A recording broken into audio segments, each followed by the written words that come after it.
Abra sua Bíblia do Evangelho de Mateus, capítulo 2.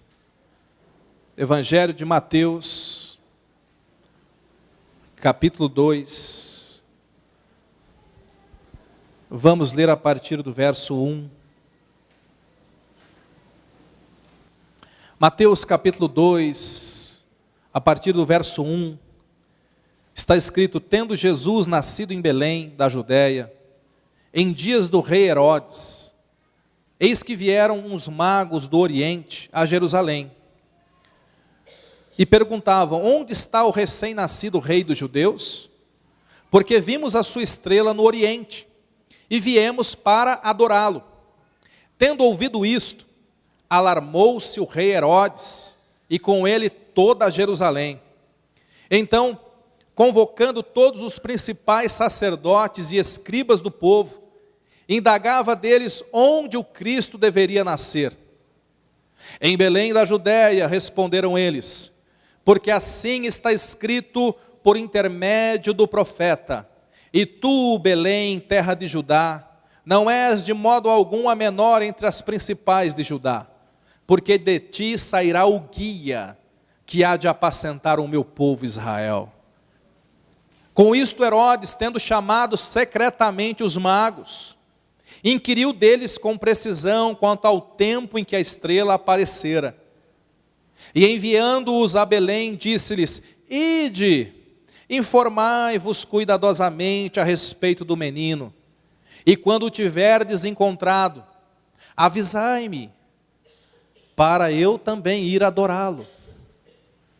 Depois de ouvirem o rei, partiram, e eis que a estrela que viram no Oriente os precedia, até que chegando parou sobre onde estava o menino. E vendo eles a estrela, alegraram-se com grande e intenso júbilo. E entrando na casa, viram o menino com Maria sua mãe, e prostrando-se, o adoraram. E abrindo os seus tesouros, entregaram-lhe suas ofertas: ouro, incenso e mirra, sendo por divina advertência prevenidos em sonho, para não voltarem à presença de Herodes, regressaram por outro caminho para a sua terra. Glória a Deus. Queridos, se você estiver anotando, o tema que eu gostaria de trabalhar com você nessa noite é um chamado para adoração. Um chamado para a adoração. Esse texto que nós acabamos de ler, ele está sendo retratado hoje em praticamente toda loja, todo comércio, todo shopping, todo lugar que você entra. Quando você assiste a televisão, e agora há pouco aqui havia um slide tão bonito, com aquilo que nós conhecemos como o presépio. O presépio é uma representação de um momento na vida do Senhor Jesus. Quando o Senhor Jesus nasceu, a Bíblia diz que ele nasceu num lugar muito simples, e naquele lugar ele foi visitado por algumas pessoas, os pastores. José e Maria estavam ali, e depois, mais tarde, um bom tempo depois, quando ele já estava numa casa, ele foi visitado por estes magos, que nós acabamos de ler sobre eles. Essa história aqui, ela deve mexer com o nosso coração. Eu estava meditando esse tempo aí, esses dias, acerca dessa passagem, e o Senhor começou a falar tanto ao meu coração. Eu quero dividir algumas coisas com você nessa noite. Em primeiro lugar, nós precisamos compreender por que Jesus veio. Eu sei que muitos sabem, mas como diz o apóstolo Pedro, para aqueles que sabem, não é demais a gente repetir, porque repetindo eu vou reforçar aquilo que já está no seu coração. E para aqueles que sabem, aqueles que não sabem, aliás, é importante saber que Jesus, ele veio a este mundo com o propósito de morrer. Todas as pessoas que nascem com o desejo de viver, e viver muito. Ninguém quer morrer. Mas pense em alguém que nasceu com uma única missão. A missão de Jesus ao nascer era morrer. Morrer por mim, morrer por você. A Bíblia diz que Deus criou o homem. E Deus colocou o homem nessa terra. e deu apenas um mandamento ao primeiro casal que vivia aqui. E o primeiro casal quebrou este mandamento, e por causa da quebra desse mandamento, por causa da desobediência do pecado, a palavra de Deus diz que o homem se tornou maldito sobre a terra. Ele desenvolveu dentro dele uma natureza pecaminosa, de tal forma que a Bíblia diz lá no livro de Romanos, capítulo 3, versículo 23, que todos pecaram e destituídos, separados estão da glória de Deus. Meu irmão, todo ser humano que nasceu nessa terra depois de Adão, como eu e você, todos nós nascemos com uma mancha, uma lepra espiritual na nossa alma, chamada pecado. Todos nós nascemos com uma tendência para fazer o errado. Todos nós nascemos com uma tendência para reagir de forma errada. Todos nós nascemos com essa natureza pecaminosa dentro de nós. E a Bíblia diz que todos aqueles que pecam, todos aqueles que têm esta natureza pecaminosa, merecem a morte. Romanos, capítulo 6, versículo 23, diz exatamente isso. O salário do pecado é a morte, mas o dom gratuito de Deus é a vida eterna em Cristo Jesus. Esse texto diz que para quem peca existe um salário, ou seja, você vai receber a recompensa do seu pecado. Você pecou, eu pequei, então o salário do nosso pecado é a morte. Não apenas a morte física, mas a morte eterna. Mas esse texto também diz que existe uma escolha. Nós podemos escolher o dom, o presente gratuito de Deus. A palavra dom aqui significa presente. Nós podemos receber, aceitar, nós podemos, no nosso coração, queridos, permitir que este presente chamado Jesus, este presente chamado salvação em Cristo, que esse presente entre no nosso coração, domine a nossa vida. É uma escolha. A Bíblia diz que Jesus, Ele é o presente de Deus. João, capítulo 3, versículo 16, um texto tão conhecido de todos nós. Diz que Deus amou o mundo aqui são pessoas, eu e você. Deus amou o mundo de tal maneira que deu Jesus. Jesus foi enviado por Deus para morrer na cruz do Calvário, por causa de mim, por causa de você. Essa é a história do Evangelho. E esse texto que nós acabamos de ler aqui mostra o momento em que Jesus havia nascido. Ele havia acabado de nascer aqui na terra. E Jesus é recebido com muita adoração. E eu quero chamar a sua atenção para o fato de que nesse momento, enquanto Jesus nascia na terra, o Espírito Santo de Deus começou a mexer com o coração de alguns homens distantes. Quem aqui já leu a tradição cristã sabe que a tradição diz que eram 3, a tradição diz que eram reis, e a tradição diz que eram magos. Mas a Bíblia não diz que eram 3. Se você procurar na Bíblia, você não vai encontrar um número. A Bíblia não diz que eram 3. Alguns até acreditam que eram mais do que 3. A Bíblia também em nenhum lugar diz que estes homens eram reis. Em nenhum lugar está escrito que eram reis. Provavelmente não eram reis. A única coisa que a Bíblia diz é que eram alguns magos do Oriente. A palavra mago aqui não se refere a um feiticeiro, astrólogo. A palavra mago aqui, naquela época, no contexto bíblico, era usado para pessoas que eram estudiosos, pessoas que estudavam as estrelas, não com o intuito de astrologia, mas com o intuito de astronomia. Pessoas que estudavam o corpo humano, as doenças, as plantas. Então, como essas pessoas tinham algum conhecimento um pouquinho melhor que os outros, eles eram chamados de magos. Mas eu quero que você comece a pensar nisso. Jesus nasceu entre o povo judeu, entre os homens mais religiosos da época. E o Espírito de Deus não incomodou nenhum dos religiosos, mas foi lá longe, no meio do Oriente, lugar distante. Alguns estudiosos dizem que 6 meses de viagem. E lá naquele lugar distante, o Espírito de Deus incomodou estes magos. E eles de repente sentiram aquele desejo ardente. Eles sabiam que o Rei Jesus tinha nascido. E eles foram incomodados, queridos, para empreender uma viagem, como eu disse agora há pouco, talvez de 6 meses. E uma viagem com um único intuito, com um único objetivo: adorar a Jesus. Eu quero levantar estes homens agora como um exemplo para mim e para você. E eu quero colocar estes homens como um marco aqui diante de nós. Eu gostaria que você e eu, que nós pudéssemos comparar a nossa vida com a vida deles.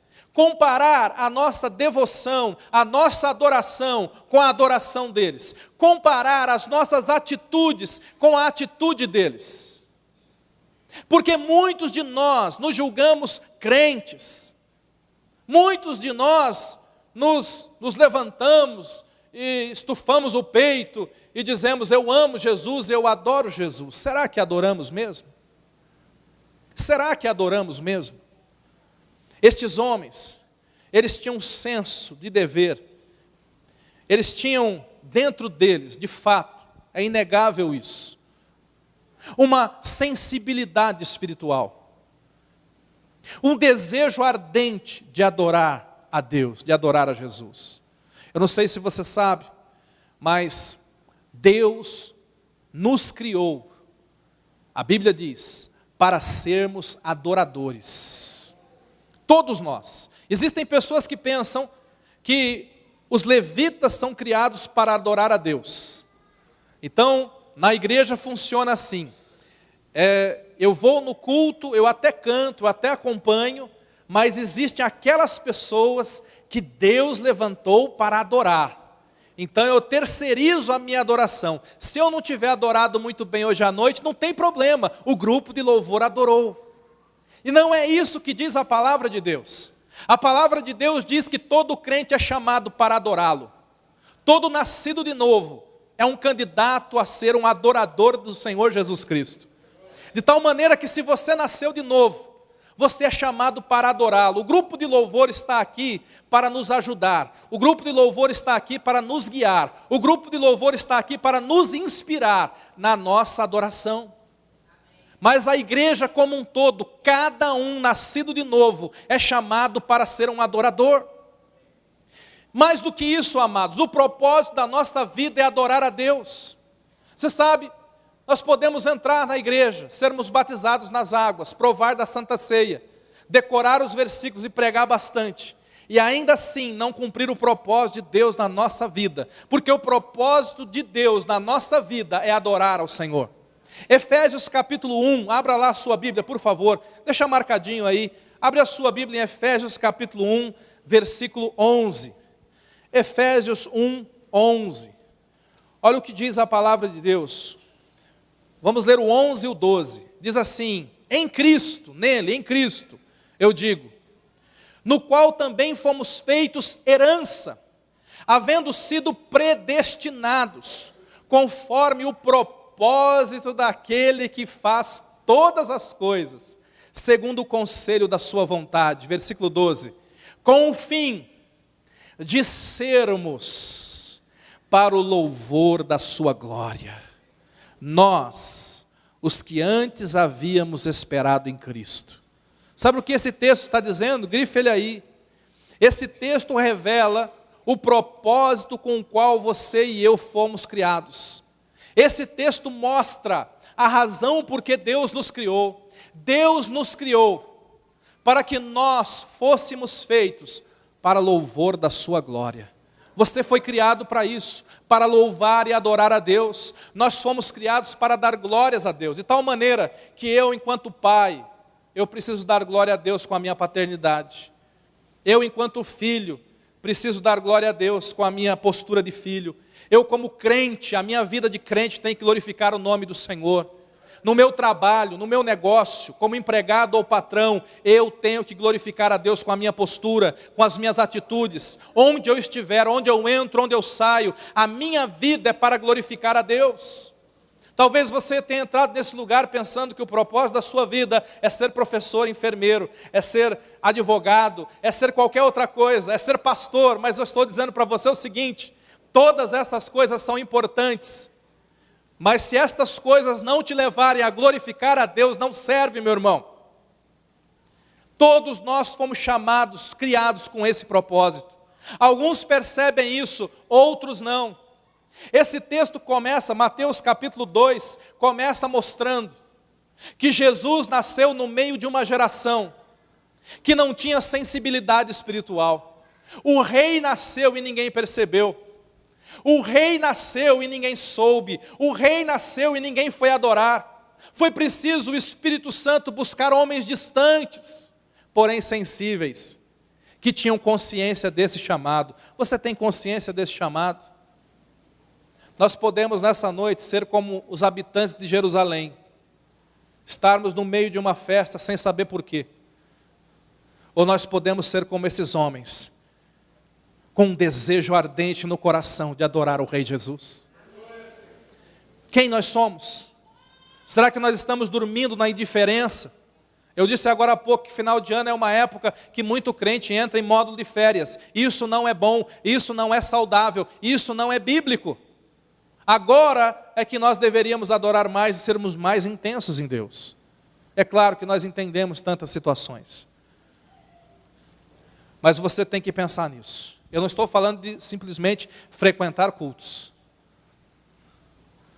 Há pessoas que não frequentam, há pessoas que viajam, há pessoas que estão recebendo pessoas em casa, mas elas nunca deixam de adorar a Deus.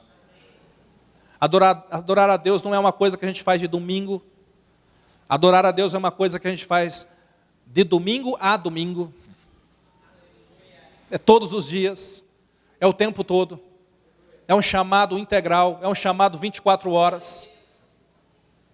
Adoração a Deus, queridos, é uma coisa que nós fazemos de coração. Jesus diz assim, que o Pai procura verdadeiros adoradores. Quer ser uma pessoa que Deus procura? Comece a adorar a Deus. Eu não me impressiono quando eu encontro alguém que diz assim, eu busco a Deus. Isso não me impressiona, nem um pouquinho.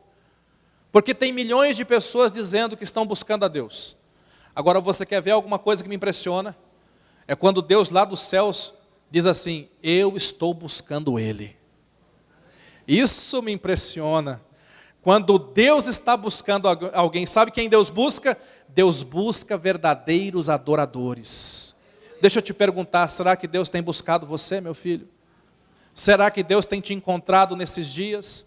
Será que os olhos do Senhor estão sobre você? Porque os olhos e o coração de Deus está buscando verdadeiros adoradores que o adoram em espírito e em verdade. Olhemos para esses 3 homens aqui. 3, 6. João Crisóstomo dizia que era 12. A gente não sabe quantos são. Olhemos um pouquinho para eles. Como nós podemos de fato saber se somos verdadeiros adoradores? A Bíblia diz que esses homens vieram de longe. E a primeira atitude de um verdadeiro adorador se chama renúncia. Fala para quem está do seu lado, renúncia.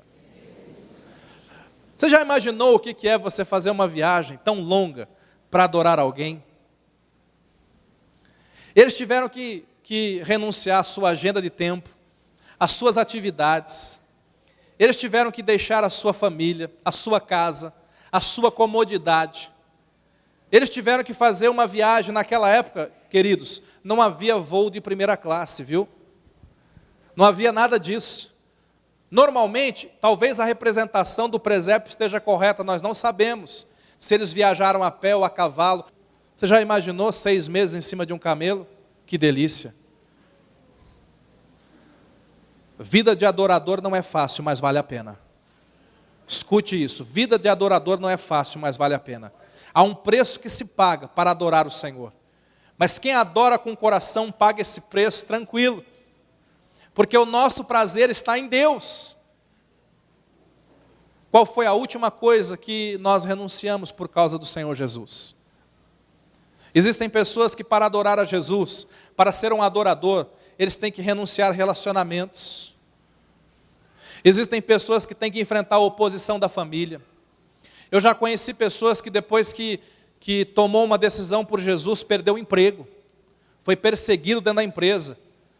Mas ele renunciou a isso com muito prazer.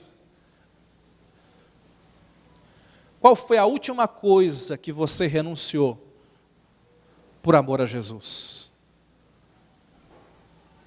Qual foi a última coisa que você... O que é renúncia? Renúncia é abrir mão de algo. Não significa necessariamente que Deus vai tirar aquilo da gente, mas significa que nós vamos segurar aquilo com a mão aberta, dizendo: Deus, estou segurando com a mão aberta, se o Senhor quiser tirar, pode tirar, porque o meu coração é todo teu. A Bíblia fala de um homem chamado Abraão, um adorador. Se você começa a ler a vida de Abraão, você percebe que todo lugar que ele ia, Márcio, todo lugar que ele chegava, a primeira coisa que Abraão fazia era construir um altar. Altar serve para adoração. Abraão era um adorador. Ele construiu vários altares ao longo da vida dele. E você sabe, o sonho do Abraão era ter um filho. Pensa num homem que passou a vida inteira querendo ter um filho, aplicando fé por um filho. E finalmente o filho nasce, chamado Isaque. E quando o filho nasce, aquilo era o tudo da vida dele. Ele estava tão feliz com o filho que Deus lhe deu. O filho é desmamado, começa a crescer. E aí eu acredito que Deus deve ter percebido isso. O Isaque tomou um espaço tão grande no coração de Abraão. Aquilo começou a competir com Deus. E um dia Deus chega para Abraão e Deus faz um pedido terrível. Abraão, sacrifica o teu filho. Aí Deus enfatiza lá na Bíblia. Deus enfatiza: sacrifica o teu filho, teu único filho. Irmãos, para qualquer pessoa sacrificar um filho é um pedido grandioso demais, difícil demais. Mas para um Abraão que só tinha um, e para um Abraão que passou a vida inteira correndo atrás de um filho, sacrificar aquele filho era demais mesmo. Mas Abraão era um adorador, e aí está a diferença do adorador. O verdadeiro adorador sacrifica, meu irmão. O verdadeiro adorador não vai entrar em barganha com Deus, não, Senhor, olha, toma 100 carneiros, olha, vamos fazer outra coisa, deixa por menos. Não, o verdadeiro adorador sacrifica. A Bíblia diz que ele estava tão cheio de fé quando ele foi adorar a Deus com Isaque, que quando eles estavam subindo, aliás, no pé do monte onde ele ia fazer o sacrifício, ele olhou para os moços que estavam com ele e falou: fiquem aqui, porque eu e o menino vamos subir para adorar, e nós voltaremos. Ele aplicou fé. O apóstolo Paulo lá na frente escreve que Abraão estava tão cheio de fé, que ele estava crendo que ainda que ele tivesse que matar o próprio filho, Deus o ressuscitaria naquele monte, porque os dois desceriam no monte. Isso é um adorador. A Bíblia diz que quando chega lá em cima, e ele vai sacrificar o menino, na última hora, no último minuto, Deus olha e diz assim: não precisa fazer isso. Não precisa fazer isso. Eis aqui um cordeiro, e aparece um cordeiro. Sacrifica o cordeiro. E amados, alguém pode falar: mas por que Deus fez essa pegadinha com Abraão? Não parece uma pegadinha, irmão? Imagina que fosse você naquele momento, seu coração ali doendo, apertado, e você levanta o facão, e quando você levanta o facão, Deus diz: para. A questão é que Deus nunca quis o Isaque. Deus queria o coração de Abraão. Deus não quer tirar nada de nós. Deus não quer tirar nada da sua vida, mas Deus quer o nosso coração. Ele diz: filho meu, dá-me o teu coração. Dá-me o teu coração. Responda isso para você: a quem pertence o seu coração? De quem é o nosso coração? Muitos dizem: o meu coração é de Jesus. Você sabe como é que eu sei? Como é que você pode saber a quem pertence o seu coração? Tem duas formas de você descobrir isso de uma maneira muito prática. que eu vejo isso na vida desses magos. Primeira coisa que revela onde está o seu coração é sua planilha financeira. Sabia disso? Você gasta o seu dinheiro com aquilo que você ama. Tem gente que gosta de sapatos. Minha esposa não está aqui agora, aleluia. Então eu vou falar um pouquinho sobre isso. Se você der R$300 para alguém que gosta de sapatos, ela já até sabe o que ela vai comprar. É aquele que eu vi semana passada. Porque você aplica o seu dinheiro naquilo que você ama. Se você gosta de livros, ou de comida, ou de viagem, de qualquer forma, se você mostrasse para mim a sua planilha de gastos, de investimentos, com a sua planilha eu consigo dizer onde anda o seu coração. A planilha de gasto revela o coração de uma pessoa.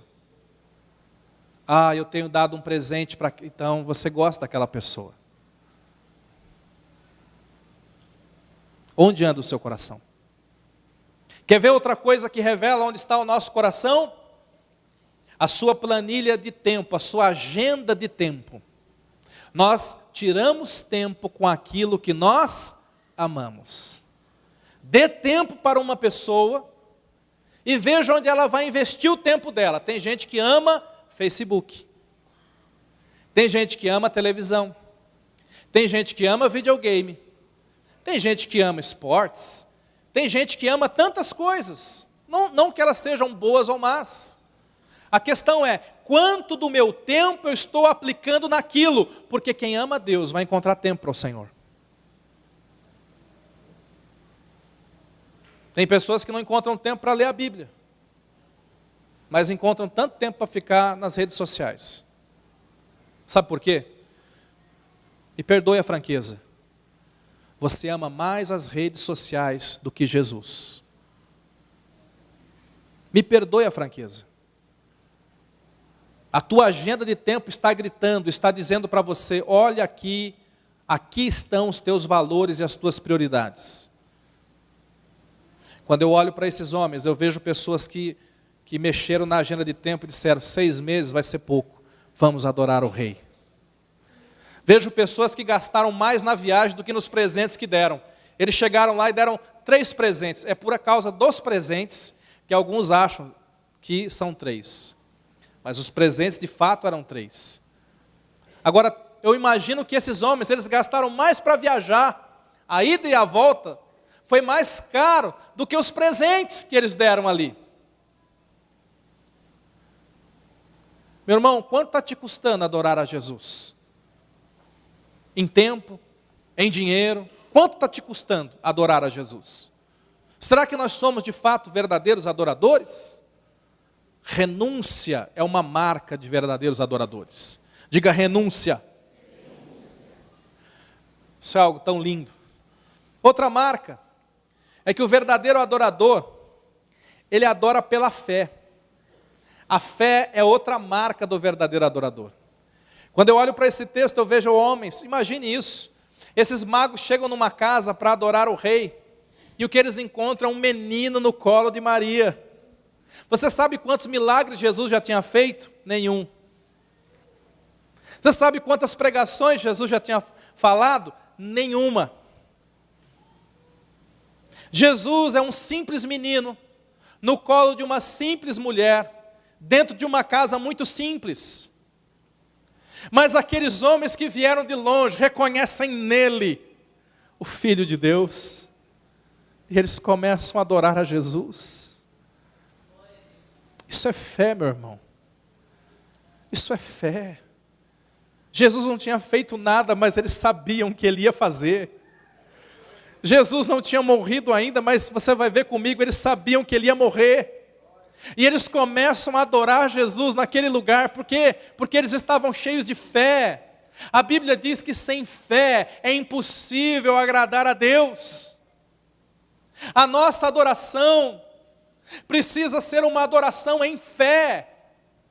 Você tem que... O que é fé? Fé é ver o invisível. você tem que ver Jesus com os olhos da fé.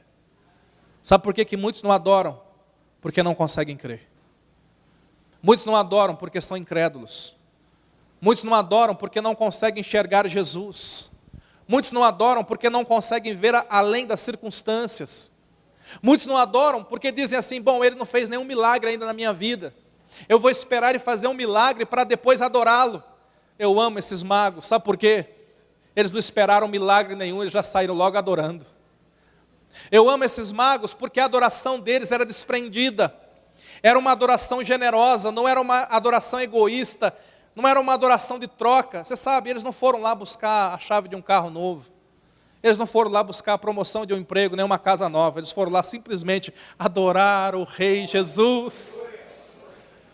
Eles estavam ali para exaltar o Rei, eles não foram para receber, eles foram para dar. O verdadeiro adorador, ele não vai com o coração para receber, esse é outro departamento. O verdadeiro adorador vai com sentimento de entrega. Ele vai até Jesus dizendo, Jesus, está aqui a minha vida. A Bíblia diz que quando esses homens chegam ali, eles primeiramente se prostram. Antes de abrir os seus tesouros, eles prostram-se diante de Jesus. Eles adoram a Jesus com a sua vida, com seus corpos. Adoração requer fé. Adoração requer fé para você adorar antes de Jesus agir na sua vida.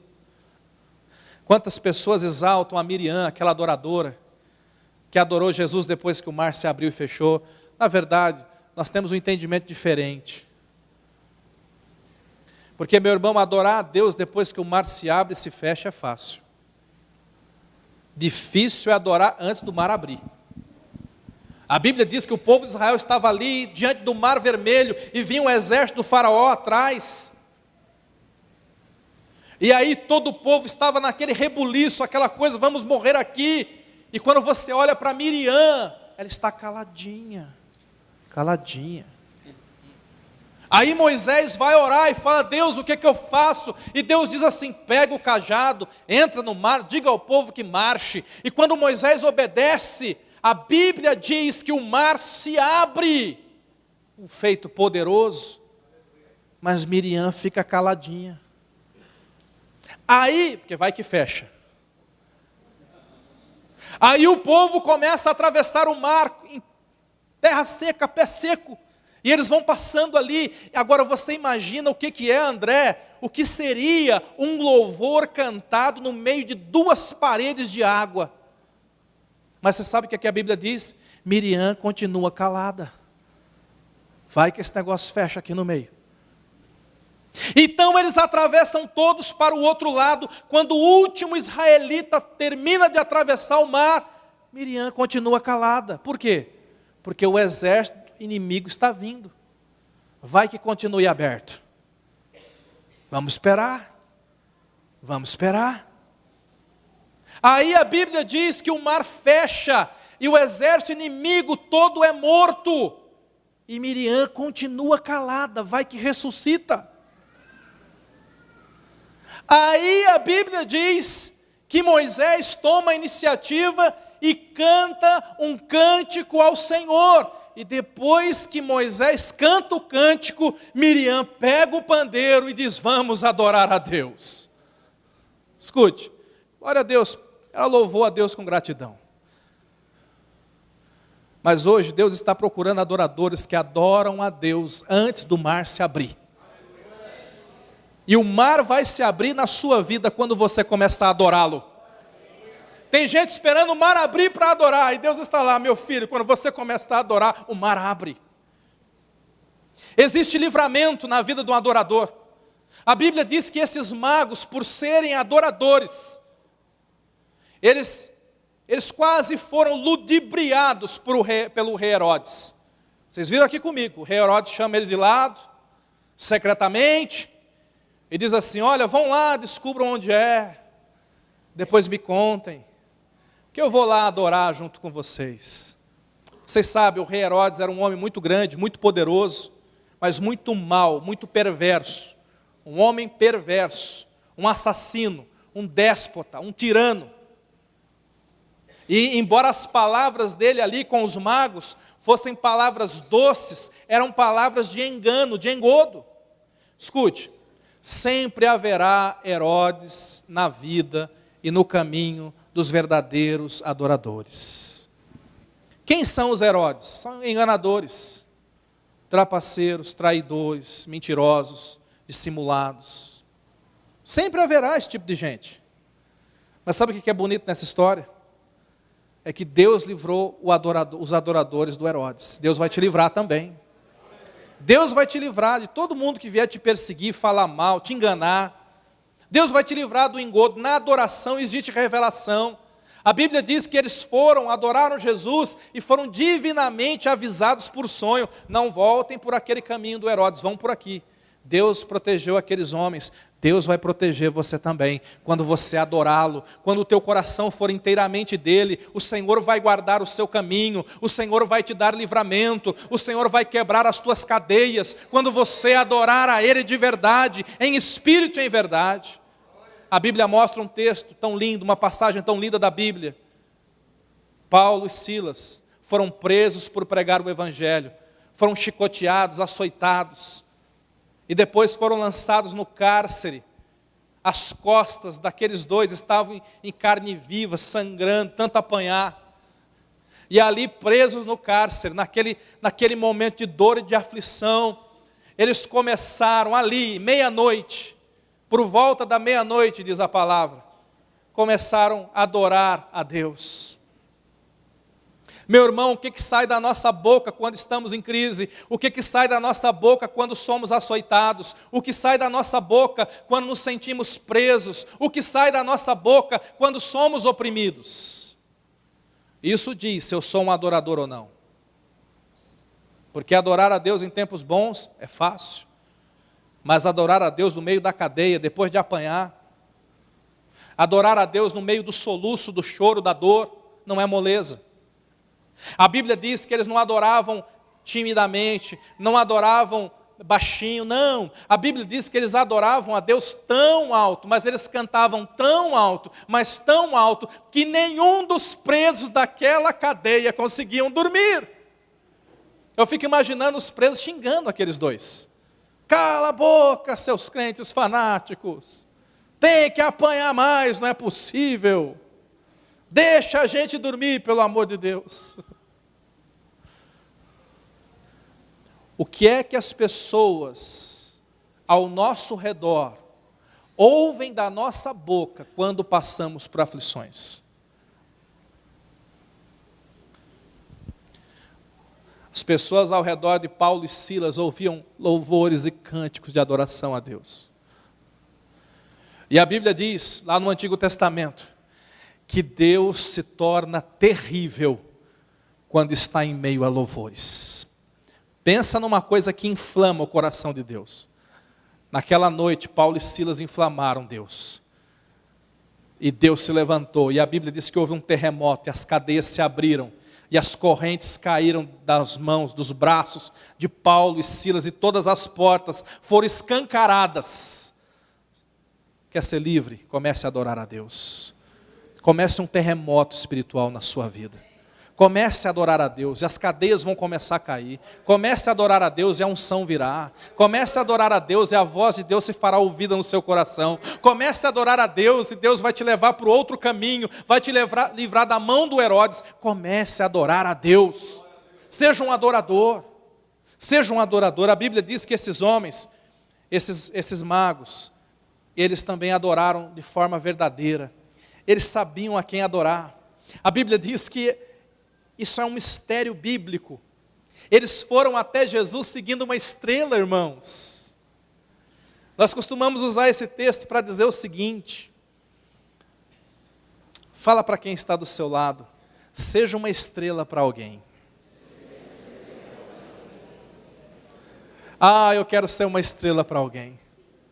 Eu quero, como uma estrela, ser usado para guiar alguém até Jesus. Eu quero, como uma estrela, ser usado por Deus para levar uma família até os pés do Senhor Jesus. Eu quero ser uma estrela. Quantos estão comigo? Você tem sido estrela para alguém? Sua luz tem brilhado nessa terra. A Bíblia diz, o Senhor diz, que a vossa luz brilhe diante dos homens. E que eles glorifiquem a Deus por causa disso. Vós sois a luz do mundo. Vós sois o sal da terra. Ah, meu irmão, a gente tem que ser uma luz na vida dos outros. Eu preciso guiar outras pessoas. Escute, seja uma estrela na vida de alguém. Guie outras pessoas até Jesus. Você lembra quem foi estrela na sua vida? Quem que te guiou até Jesus? Quem que te evangelizou? Quem que te ajudou nos primeiros passos? Isso é tão glorioso. Isso é tão glorioso. Mas você sabe, tem uma coisa linda nesses magos aqui. Eles não adoraram a estrela, André. Eles adoraram o menino. Escute, estrelas nos guiam. Mas ninguém pode adorar a estrela. Tem que adorar o menino. Diga o menino. Porque tem gente que começa a olhar tanto para a estrela, que praticamente começa a adorar as estrelas. E às vezes, escute isso, às vezes a estrela falha. A Bíblia diz que eles foram guiados pela estrela até Jerusalém, e quando chegou em Jerusalém a estrela parou, sumiu, desapareceu. Aí eles tiveram que sair perguntando, inclusive para o rei Herodes. E aí depois que Herodes fala lá em Belém, a estrela volta a aparecer e vai até a casa. As pessoas podem falhar comigo. As pessoas podem falhar com você. Mas escute, verdadeiro adorador, adore somente a Jesus. Tirar os olhos dos homens. Homens são bons, homens podem nos ajudar, nos edificar, nos guiar. Mas os nossos olhos, nosso coração, nossa adoração, nossa devoção, nossa confiança precisa estar no Senhor da estrela. Não na estrela de Deus, mas no Deus das estrelas. Quando eles chegaram naquele lugar, eles não adoraram José, eles não adoraram Maria, eles adoraram o menino, eles sabiam que debaixo da terra, Atos capítulo 4, versículo 12, diz que debaixo nessa terra aqui não há outro nome pelo qual nós devamos ser salvos, a não ser o nome do Senhor Jesus. Ele é o nosso único Salvador, e em nenhum outro há salvação, porque debaixo do céu nenhum outro nome há, dado entre os homens, em quem devamos ser salvos, somente Jesus. Nesses dias de Natal, quantas pessoas vão estar adorando coisas erradas, quantas pessoas pensam estar honrando Deus, praticando idolatria, quantas pessoas estão olhando para o lado errado. Eu não sou contra você ter uma árvore de Natal na sua casa, eu sou contra você valorizar mais a árvore do que Jesus. Eu não sou contra você comprar presentes e dar para alguém, isso é um costume tão lindo, aprendemos com Deus. Ele foi o primeiro presenteador da história, quando deu Jesus para o homem. Eu sou contra você comemorar o Natal dando presentes, se esquecendo de receber o maior presente que existe, a salvação que há em Cristo. O seu coração, nosso coração tem que estar nele. Nós temos que adorá-lo de uma forma verdadeira. A Bíblia diz que esses homens perseveraram. Eles não desistiram. Eles foram até o fim. A Bíblia diz que eles foram obedientes. Quero encerrar com isso. Verdadeiros adoradores obedecem. Escute isso. Verdadeiros adoradores obedecem. Pastor, como é que eu sei se eu sou um verdadeiro adorador de Jesus? Responda essa pergunta. Como anda o seu nível de obediência a Deus? Hoje em dia está na moda ser crente sem compromisso com a palavra de Deus. Algumas pessoas pensam que é possível ser crente sem obedecer a Deus. Algumas pessoas pensam que é possível receber Jesus como Salvador, mas não como Senhor da sua vida. Algumas pessoas pensam que é possível receber a salvação, mas não receber o governo, o senhorio de Cristo no seu coração. Irmãos, não é possível. Verdadeiros adoradores obedecem. Deus não precisa falar duas vezes, não deixe o Espírito Santo falar com você duas vezes acerca de um assunto. Obedeça de primeira, obedeça logo. Se o Espírito Santo falou, vá lá e faça. Eu estava evangelizando um rapaz outro dia, e ele disse assim para mim, olha, eu acho até bonito a mensagem dos crentes, mas só que eu tenho um problema de ser crente, é que eu não quero seguir aquele monte de mandamento que tem na Bíblia. Falou assim para mim, porque é um monte de mandamento chato, difícil, complicado, vai estragar a minha vida. Eu gosto de gente que coloca a objeção do jeito que tem que colocar. Eu gosto de pessoas sinceras. Eu falei para ele, querido, de fato, eu não vou dizer para você que não tem mandamentos aqui. Tem. Nós não podemos mentir com relação a isso, irmãos. Existem mandamentos aqui? Existem sim. Mas o que eu quero que você compreenda, nós temos que entender, a Bíblia diz assim, 1 João, capítulo 5, versículo 3, abra e grifa esse texto. 1 João, capítulo 5, versículo 3. Porque este é o amor de Deus, que guardemos os seus mandamentos, e os seus mandamentos não são penosos, os seus mandamentos não são pesados. A maior mentira de Satanás, plantada no coração de muita gente, é que servir a Deus é pesado. Irmão, é pesado para quem não nasceu de novo. Para aquele jovem que eu estava evangelizando, que falou para mim que a Bíblia era um livro cheio de mandamento pesado, eu falei para ele, vamos lá então, meu filho, vamos aqui comigo, rapidinho. A Bíblia ordena você ter uma família equilibrada, ordena você ser um bom pai, um bom marido e um bom filho. Você acha isso bom ou ruim? Ele disse, é bom.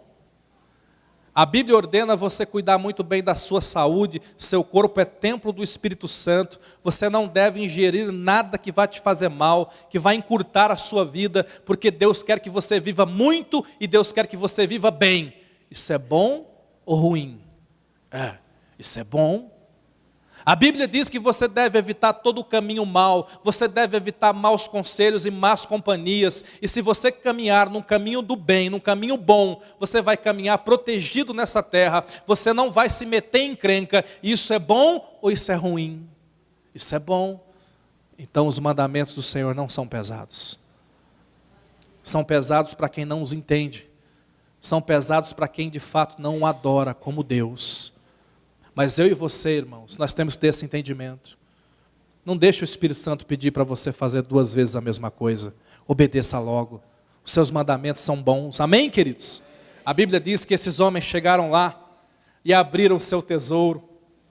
E um chega lá e abre o seu tesouro e tira ouro. E sabe, o ouro aqui aponta para a majestade de Jesus. É como se ele estivesse dizendo, Jesus é o dono do ouro e da prata. Eu reconheço que Ele é o Rei dos Reis.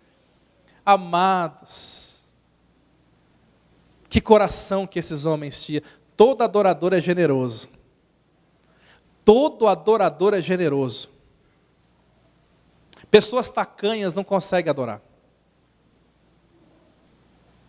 Aí daqui a pouco se levanta eles de novo, abre o seu tesouro, e a Bíblia diz que eles tiram incenso. Sabe, o incenso é usado nos templos. O incenso, mesmo naquela época, era usado para adorar a Deus. E com aquele presente de incenso, é como se ele estivesse dizendo o seguinte, olha, nós sabemos que Ele é Rei dos judeus, é verdade, está aqui o ouro. Mas nós também sabemos que Ele é o Deus vivo, que se fez homem. E nós queremos adorá-lo como Deus. Eles tinham um entendimento espiritual. Por último, eles abrem o presente e tiram ali mirra. E você sabe, mirra não é um presente que devia estar ali. Para você ter ideia, a mirra naquela época era usado quando as pessoas morriam. A mirra era usado para embalsamar corpos ou para perfumar os defuntos. E eles levaram mirra para uma criança recém-nascida. Não se dava mirra para criança, não se dava mirra de presente. Imagine, você tem um filho e eu levo uma mortalha de presente. Misericórdia, está amarrado. Eu vim trazer aqui o plano funerário pago para o seu filho. Tudo pago, todas as despesas pagas. Isso não é presente que se dê para uma criança, amém, queridos? A minha sogra me deu esse de presente, mas eu já estou grande. Até entendo que ela quer o meu bem. Então ela pagou meu plano funerário, já está tudo certo. Glória a Deus pela minha sogra. Pensa muito em mim, aleluia. Mas ela não fez isso para as minhas filhas. Não ia ficar bem, não é verdade, irmãos? Agora, você já imaginou esses magos? Chegam lá e dão mirra de presente. Coisa para defunto. Era para Maria ficar ofendida, mas ninguém ficou. Porque aquele presente era profético. Eles estavam dizendo, nós reconhecemos que Ele é Rei. Nós reconhecemos que Ele é Deus. Aqui está o incenso. E aqui está a mirra. Porque nós sabemos por que Ele nasceu. Ele nasceu para morrer. Era um presente profético. Quem adora tem revelação. Quem adora vê longe. Quem adora enxerga mais que os outros.